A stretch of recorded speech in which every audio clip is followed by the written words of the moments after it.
Fuentes de la oración. Camino de la oración. Fuentes de la oración. Párrafo 2652. ¿Podemos repetir el Ave María y el Rosario? Claro que sí, y muchos Padres Nuestros. Sí, no lo dejen de rezar, no. Pero dice aquí, ¿cuáles son las fuentes de la oración? Uno, dice ahí, 2653. Primero, la palabra de Dios. ¿Está claro? Sí. Entonces, este parrafito de aquí de la palabra de Dios es de donde yo me voy a inspirar. Una fuente absolutamente importante para la oración es la palabra de Dios, 2653. La iglesia recomienda insistentemente a todos sus fieles, ¿es cierto? Ustedes han oído insistentemente la lectura asidua de la Escritura. ¿No han oído insistentemente que lean la Sagrada Escritura? ¿Quién les ha insistido? Fray Alonso. Pues ya no pueden decir que no, nadie los ha motivado, pero para que vean que no es invento mío, esto es de 10 años después del Concilio Vaticano II, y hay un documento dedicado en los documentos del Concilio Vaticano II, dedicado a la palabra de Dios. Eso sí no lo vimos con el grupo anterior, porque yo dije, no, ya está, ya chole, ya es mucho lo que les he dado. Ya, que se calmen. Nos están esperando otras almas ansiosas de aprender. Entonces vamos a abrirle las puertas. La palabra de Dios, la lectura asidua de la Escritura para que adquieran, uno, la ciencia suprema de Jesucristo. ¿Quién lo dice? Pablo a los filipenses. Ciencia suprema de Jesucristo. Por eso está entrecomillado y entre paréntesis la fuente de donde se toma. Las fuentes de la oración. Recuerden que la lectura de la Sagrada Escritura debe acompañar la oración para que se realice el diálogo de Dios con el hombre. ¿Qué se va a realizar? El diálogo, o sea que yo voy a estar hablando y Dios me va a estar hablando, ¿sí o no? Que leer. Recuerden que la lectura de la Sagrada Escritura debe de acompañar la oración. Ahora, para que se realice el diálogo de Dios con el hombre. ¿Qué debo de hacer para la oración y el diálogo con Dios? Leer la Sagrada Escritura, acompañar ese diálogo, acompañar esa oración con la Sagrada Escritura. Y hasta la fecha no lo habían hecho. Habían hecho durante 40 años rezos, oraciones. Y se encuentran ahora con Fray Alonso y empiezan a usar 50 años, 30 años, 40 años después, que empiezan apenas a leer, a hacer oración, leyendo la Sagrada Escritura. Y ya tenemos como 25 clases hablando de la oración y todo lo hemos hecho a través de la Sagrada Escritura. Entonces soy fiel a la doctrina de la Iglesia. Estoy en relación con esto. No es porque yo sea un fanático de la palabra de Dios, no, les estoy dando las fuentes de la oración. Pues a Dios hablamos cuando oramos, a Dios escuchamos cuando leemos sus divinas palabras. ¿Quién dijo eso en el 4? Concilio Vaticano II, Constitución Dogmática Dei Verbum. Esa es la constitución que yo les dije ahorita. Y eso también lo dice San Ambrosio de Officiis Ministrorum, del oficio de los ministros. Bueno, Concilio Vaticano II, Constitución Dogmática Dei Verbum. Entonces, ahí está diciendo esto, 2654. Los padres espirituales, o sea, la patrística, los santos padres, parafraseando a Mateo 7:7, ¿ven cómo se lee? Resumen así las disposiciones de un corazón alimentado por la palabra de Dios. ¿En qué? En la oración. Alimentados no en la oración, sino en la palabra de Dios, que es alimentándome, va a hacer que yo tenga calidad en mi oración, es decir, en mi relación de diálogo con Dios. en el estar hablándole a Dios y estar escuchando a Dios. Yo le hablo a Dios con mis palabras humanas y Él me está hablando a través de la palabra de Dios. Esa es su manera como hoy nos habla Dios. Y si yo lo refiero a Jesucristo, tengo que, como discípulo, ponerme a disposición del aprendizaje. Pero Jesús como maestro, ¿dónde me va a enseñar? Y yo les digo, en la imagen del Sagrado Corazón de Jesús voy a aprender, o en la imagen del Cristo de la Misericordia voy a aprender. No, yo le pongo la Biblia y le digo ahora sí, Señor, enséñame. Y agarra y me pasa todo el Evangelio de Mateo, me pone una revolcada, que Dios guarde el hora. Por eso leímos los Salmos, comentamos un poquito respecto de la oración y de que mucho de lo que yo puedo aprender y de lo que Diosito me va a aconsejar que yo viva y haga, está en la palabra de Dios. Si yo considero de que un salmo es palabra de Dios y quiero hacer oración, pues a todo dar, hasta con rítmico poético. Si ustedes ven los cantos que hacemos en las misas, muchos cantos, muchos son salmos. Bien, vámonos a nuestra clase. ¿Ustedes creen que se van a escapar? No. Padre Nuestro, 2786. Padre Nuestro, ¿se refiere a quién? Padre, y entre corchetes, nuestro, o sea, queriendo hacer resaltar ese término, se refiere a Dios. Cuando yo hablo de Dios, ahora yo voy a decir, Padre Nuestro. Bueno, yo solito, pues sí, Padre, ¿no? Padre mío, mío, mío, mío, mío. Pero si es ahorita estamos viendo el Padre que se recita de una manera comunitaria. ¿Por qué digo comunitaria? Porque dice nuestro. Entonces, ahora el nuevo nombre de Dios, ¿cuál va a ser? Nuestro Padre o Padre nuestro. ¿Ven qué facilito? Y entonces, este adjetivo, nuestro, por nuestra parte no expresa una posesión, no es mi propiedad, sino una relación totalmente nueva con Dios. ¿Cuál es esa nueva relación de la comunidad con Dios? Al decir yo Padre nuestro, díganme todas las consecuencias.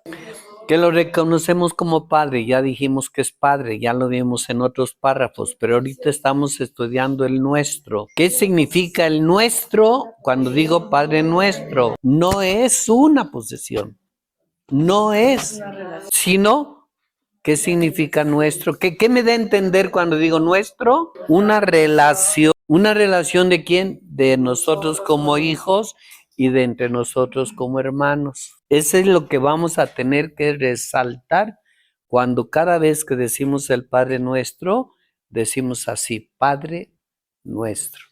Y automáticamente me contacto con la comunidad. Y entonces yo los reconozco a todos los demás como mis hermanos. Y los demás me reconocen a mí como hermano. Y todos reconocemos a Dios como, ¿cómo le nombramos desde Jesús para acá? Padre nuestro, cuando es de todos. Me los repruebo de Dios. ¿Ya tienen las respuestas? Entonces, no significa que es mi Padre. Significa que es una relación fraterna, de comunión, de unidad. Cuando decimos Padre Nuestro, 2787, reconocemos ante todo que todas sus promesas de amor anunciadas por los profetas se han cumplido en la nueva y eterna alianza en Cristo. Bueno, sí es un poquito de doctrina, hay mucho rollito, pero todo lo prometido en Cristo se cumple. Hemos llegado a ser su pueblo y Él es desde ahora en adelante nuestro Dios, así como dice aquí, somos su pueblo y Él siempre lo ha nombrado en el Antiguo Testamento, mi pueblo elegido. Yo te elegí entre los pueblos de todas las naciones y te consagré y te elegí, te hice pueblo santo, sacerdotal y profético. Y entonces te santifiqué y te instituí como pueblo y ahora yo seré tu Dios y no tendrás otros dioses fuera de mí. Esta es una relación nueva y es una pertenencia mutua dada gratuitamente por amor y fidelidad. Tenemos que responder a la gracia y a la verdad que nos ha sido dadas en Jesucristo. Es como una pequeña consecuencia doctrinal. Somos a través del Padre Nuestro, debemos empezar a hacer conciencia de pueblo de Dios a través del bautismo como hermanos. Entonces nos hacemos hermanos, formamos parte de una comunidad que se llama iglesia. Iglesia quiere decir asamblea, comunidad, que se debe de mantener en unidad, que se debe de conocer como hermanos, porque juntos estamos reconociendo a Dios como Padre y con el nuestro, que estamos en comunión con Él. No mi propiedad y todos los demás tendrán sus dioses, pero este es mi Dios. No, este es mi Dios que me relaciona en comunión con todos. Por eso lo llamo Padre, en plural, porque somos todos en la unidad. Brínguese, dice el Salmo, párrafo 27-89. Sigue explicando. Entonces, nuestra lectura tiene que irse clarificando siempre. Al decir Padre Nuestro, voy a seguir aprendiendo. ¿Qué significa decir Padre Nuestro? ¿Ven lo minucioso de detalle? No solamente... Les voy a explicar lo decir Padre Nuestro. Es la oración que Jesucristo nos enseñó. Vamos a repetir. Padre Nuestro que estás en el cielo. O sea, bueno, no explícamelo. Eso ya es una oración comunitaria maravillosa. Pero explícamelo, dime. Pues es que no sé. Ya ves por no estudiar con Fray Alonso. ¿Qué nos dice la doctrina? Al decir Padre Nuestro, es al Padre de nuestro Señor Jesucristo a quien nos dirigimos personalmente y en comunidad. ¿A quién nos dirigimos al decir Padre Nuestro? A nuestro Padre. Al decir Padre Nuestro, nos dirigimos a Dios. ¿De quién es esa oración? Del Señor Jesucristo, que nos enseñó a llamar a Dios de esa manera, de manera personal. Nuestro encuentro con Dios es personal. Es un Dios que quiso convivir la historia de la humanidad con nosotros y por eso se encarnó en el seno de María, esa cosa misteriosa, rara, y empezó a convivir Dios cercano a nosotros. Y entonces con Jesucristo nos unimos por el Espíritu Santo y entonces nos comunicamos con Diosito y le decimos Padre. Cuando estamos enojados o entristecidos, le decimos Dios. Así le dijo Jesús, ¿no? Cuando estaba en la cruz. Dios mío, ¿por qué me has abandonado? ¿Por qué no le digo Padre mío? Le dijo Dios mío. Y ya cuando ya se va a morir, dice Padre, en tus manos encomiendo mi espíritu. Y exhalando un fuerte grito, no dividimos la divinidad. Fíjense todas las explicaciones que les he dado previas, ya que el Padre es su fuente y origen. ¿De quién es fuente y origen? Entonces, ¿de qué estamos hablando? Entonces, ¿cuál es la raíz y el origen del Padre nuestro? Pues el Padre, Él es, aquí dice, fuente y origen. ¿Se acuerdan que les dije cuáles son las fuentes de la oración? La Sagrada Escritura. Entonces aquí me dice el Padre que se plantea a través de la Escritura, Él es su fuente de oración, sino que confesamos que eternamente el Hijo es engendrado por Él y que de Él procede el Espíritu Santo cuando decimos el Padre Nuestro. O sea, no los dividimos, no confundimos de ninguna manera a las personas, está doctrinándonos porque les da angustia que si yo digo Padre Nuestro, de repente se me olvida Jesús y el Espíritu. Por eso, ahora existe la doctrina de decir, no hagan cortes, ¿eh? Entonces, como yo que les dije, ¿a quién le hacemos la oración? Pues al Padre. Y entonces Jesucristo y el Espíritu, unidos a Cristo, somos Cristos adorando y hablando con el Padre. Y así nada más, crudos, así no, con el Espíritu Santo. Entonces nuestra vida siempre, nuestra oración siempre, permanentemente es trinitaria, no es dirigida yo y mi Padre, no, yo con Cristo, en la comunión con el Espíritu Santo, que es el que me hace Cristo, nos dirigimos juntos, el Espíritu, Jesucristo y yo, al Padre.